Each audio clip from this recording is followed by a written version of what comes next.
បាទសួស្តីបងប្អូនទាំងអស់គ្នាថ្ងៃនេះខ្ញុំនឹងធ្វើការ unbox បើកប្រអប់មួយដែល order ក៏មកពីតាម app Noon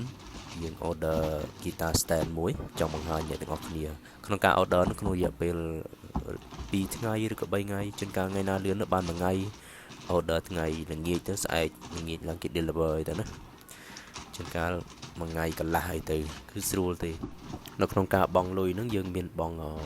ជំរើសយើងបង់តាមអនឡាញហើយស្រេចហើយនឹងបង់ពេលដែលគេ deliver មកយើង pay លុយនៅពេលហ្នឹងតែម្ដងគេហៅថា cash on delivery ណាពេលណាយើង pay cash on delivery ហ្នឹងអាហ្នឹងគឺគេ charge យើងបន្ថែម12 dirham ទៀតហើយនឹងថ្លៃ delivery 10 dirham ផងសរុបទៅវា22 dirham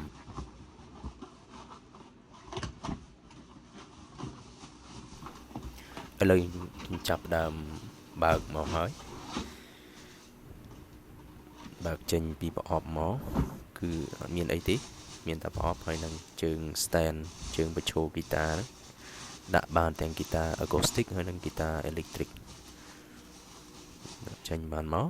បញ្ឈរទៅ order នៅទីនេះគឺស្រួលទេបាទឥឡូវខ្ញុំបញ្ឈរមើលយកហ្គីតា electric មកដាក់សាកមើល